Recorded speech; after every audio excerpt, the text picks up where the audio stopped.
कश्मीर की वादियों में एक अजीब सी खामोशी बसी है, जो दिन के रोशनी में सुकून और रात के अंधेरे में एक डरावना राज बनती है। हजारों सालों से इस जमीन पर जंग, प्यार और विरासत की कहानियों ने अपने अंदर समेट लिया है, लेकिन इन हसीन वादियों में कुछ ऐसे किस्से और राज है जो आज तक पूरी तरह से बाहर नहीं आए। कश्मीर में लोगों की जुबान पर जो अफवाह हमेशा से घूमती रही है, वही जिन, आत्मा, वो सारे राज जो अंधेरे में छुप जाते हैं। शहर के हर कोने में अपनी एक भूत की कहानी छुपी हुई होती है, लेकिन एक कहानी ऐसी है जो हमेशा डर और खौफ से जुड़ी रही है, लाल चौक के उस लड़की की कहानी।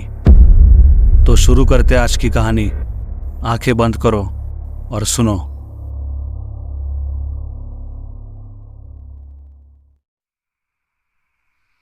रात के 11 बज रहे थे। श्रीनगर की गलियों में एक अजीब सी खामोशी थी, जो दिन के रश और शोर से बिल्कुल अलग थी। हवा थोड़ी तेज हो गई थी और शहर के लाइटों की रोशनी भी बेचैन लग रही थी, जिसे वो किसी अंधेरे का इंतजार कर रही हो। आदिल अपनी पुरानी बाइक पर घर जा रहा था। उसने दिन भर काम किया था और थकान उसके चेहरे पर दिख रही थी। आदिल एक लोकल जर्नलिस्ट था। उसका काम था शहर के पॉलिटिक्स और अनरेस्ट के बारे में रिपोर्ट्स लिखना, और आज का दिन कुछ ज़्यादा ही स्ट्रेसफुल था। उसका घर लाल चौक से थोड़ी दूर था और उसे हर दिन वहाँ से गुजरना पड़ता था। अक्सर उसके दोस्त और कलीग्स उससे कहते, लाल चौक रात के वक्त थोड़ा भूतिया लगता है, संभाल के जाना। लेकिन आदिल हमेशा ये बात हंसकर टाल देता। उसके लिए ये सिर्फ एक शहर का एक हिस्सा था और वो इन बातों को सिर्फ अफवाह ही समझता था। लेकिन आज रात ज़्यादा ही डरावनी लग रही थी। जब वो अपनी बाइक पर लाल चौक के पास पहुंचा, तो उसने देखा कि रात की खामोशी में सिर्फ उसकी बाइक का इंजन गुनगुना रहा था। रास्ते के आसपास के दुकानों के शटर बंद थे और लैंप पोस्ट के नीचे सिर्फ पत्तों की हल्की खराश सुनाई दे रही थी। हवा में एक अजीब सी ठंडक थी, जो आधा अक्टूबर का मौसम और आधा कुछ और ही लग रही थी। आदिल ने अपनी स्पीड थोड़ी बढ़ाई, क्योंकि वो जल्दी से घर पहुंचना चाहता था। जैसे ही वो लाल चौक के एकदम बिल्कुल बीच में आया, तो अचानक उसकी बाइक के इंजन से अजीब सी आवाज़ आई और बाइक झटके खाकर वहाँ पर रुक गई। आदिल ने काफ़ी बार किक मारी, लेकिन बाइक चलने का नाम नहीं ले रही थी। उसने ज़मीन पर पाँव मारा और अपने आगे पीछे देखा। रोड बिल्कुल खाली था। सिर्फ एक या दो स्ट्रीट लाइट जल रही थी और उनकी रोशनी से ज़्यादा अंधेरा नज़र आ रहा था। ये क्या बकवास है, आदिल ने धीरे से अपने आप से कहा और बाइक को साइड में खींचकर देखने लगा। उसका हाथ थोड़ा काँप रहा था और एक अजीब सी घबराहट उसके दिल में बढ़ने लगी। वो अपने दिल को संभालते हुए बाइक का टैंक चेक करने लगा। उसके हाथ हल्की सी ठंडक महसूस कर रहे थे।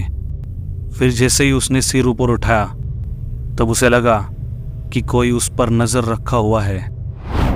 उसने इधर उधर देखा, लेकिन वहाँ कोई नहीं था। लगता है मैं ओवर थिंकिंग कर रहा हूँ, आदिल ने अपने आप को तसल्ली दी। लेकिन दिल के एक कोने में डर का बीज बो चुका था। तभी उसे याद आया अपने दोस्त की बात, रात के वक्त लाल चौक में उस औरत से दूर रहना। एक पल के लिए उसके रोगों में ठंडी हवा बहने लगी। आदिल को याद आया कि जब उसका दोस्त रेहान एक रात उसे वार्न कर रहा था। लाल चौक में एक लड़की होती है जो लोगों को दिखाई देती है। लोग कहते हैं कि वो रात के वक्त वहाँ पर दिखती है, लाल कलर के दुल्हन के जोड़े में। अगर कुछ ऐसा दिखे तो उसकी तरफ देखना मत, वरना। रेहान की बात अधूरी रह गई थी और आदिल ने उसे मजाक समझ के रोक दिया। लेकिन आज इस रात के अंधेरे में उसकी हर बात का वजन आदिल को महसूस हो रहा था। आदिल ने बाइक को स्टार्ट करने की एक और कोशिश की, लेकिन बाइक बिल्कुल रिस्पॉन्स नहीं दे रही थी। तभी उसकी नज़र रोड के दूसरे साइड पर पड़ी। एक औरत लाल रंग के कपड़ों में दूर से उसकी तरफ धीरे धीरे चलती हुई आ रही थी। उसका चेहरा अंधेरे में धुंधला था, लेकिन उसका लाल जोड़ा साफ साफ दिख रहा था। उसका लाल दुपट्टा नीचे जमीन को छू रहा था और उसकी चाल में एक अजीब सी भारी थकावट थी। आदिल ने पलटकर अपनी बाइक का हैंडल जोर से पकड़ा और बाइक को धक्के मारते हुए स्टार्ट करने की पूरी कोशिश की। उसका दिल अब ज्यादा तेज धड़क रहा था। पीछे से आती हल्की पत्तों की आवाज उसे और भी बेचैन कर रही थी। वो औरत अब और करीब आ गई थी। आदिल ने अपनी बाइक को छोड़ दिया और डर के मारे वो घूम गया। अब वो उस औरत को साफ साफ देख सकता था। उसका चेहरा अब भी धुंधला था, जैसे उसके आसपास कोई धुंध हो, लेकिन उसकी आंखें एक अजीब सी लाल रोशनी में चमक रही थी, जैसे उनमें दर्द और गुस्सा साथ साथ भर रहे थे। ये कैसे हो सकता है? आदिल ने धीरे से बोला, जैसे अपने आप से ही बात कर रहा हो। उसके पाँव जमीन से चिपक गए थे और उसके सारे अंदर का हौसला उसे छोड़कर जा चुका था। अब वो औरत बिल्कुल उसके सामने आ गई थी। उसका चेहरा अब साफ दिख रहा था, जख्मी, पूरा लहू से भरा हुआ, जैसे किसी ने उसके साथ कोई बहुत बड़ी बेरुखी की हो। उस औरत ने अपना हाथ आदिल की तरफ बढ़ाया और उसके होठों पर एक ठंडी लाजवाब सी मुस्कान थी। आदिल ने एक जोर से चीख मारी और पीछे मुड़कर बाइक को छोड़ते हुए भागना शुरू किया। उसके पैर अब तेज नहीं चल रहे थे, जैसे जमीन ने आदिल को पकड़ लिया हो। पीछे से उस औरत की आवाज आई, एक गुस्से से भारी चीख जो आदिल का पीछा कर रही थी। फिर किसी तरह आदिल वहां से भागकर एक गली में छुप गया।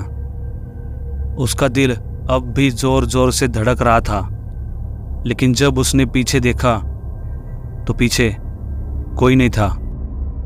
वो अपनी बाइक और उस औरत दोनों को पीछे छोड़ आया था, लेकिन उसे पता था कि उस रात का वो मंजर उसके दिमाग से कभी नहीं मिटने वाला। और उसे ये भी लग रहा था कि कहीं ना कहीं वो औरत अब उसके आस पास ही है, हमेशा के लिए उसके साथ जुड़ चुकी है। आदिल अपने घर के दरवाजे पर पहुंचा, हाथ कांपते हुए चाबी निकाली और दरवाज़ा खोला। उसका दिल अब तक जोर से धड़क रहा था। जैसे ही वो अंदर गया, उसने अपने आप को शांत करने की कोशिश की। घर के अंधेरों में उसने अपनी छवि देखी, लेकिन एक पल के लिए उसको ऐसा लगा जैसे उसके पीछे कोई और खड़ा हो। आदिल ने पलट के देखा तो पीछे कोई नहीं था। उसका दिल थोड़ा शांत हुआ, लेकिन जैसे ही उसने दरवाज़ा बंद करने के लिए हाथ आगे बढ़ाया, उसके कानों के पास एक हल्की सी आवाज़ आई,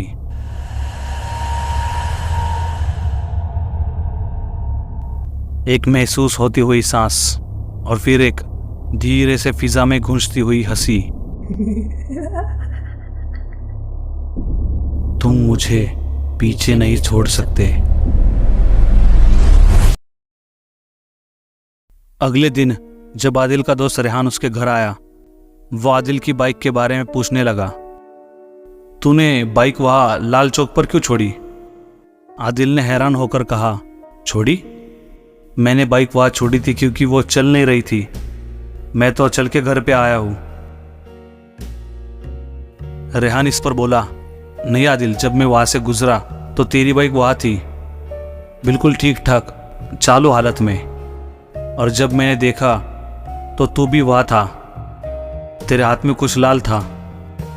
ये सुनकर आदिल का चेहरा एकदम पीला पड़ गया। उसको रात के वो जख्मी आंखें याद आ गई।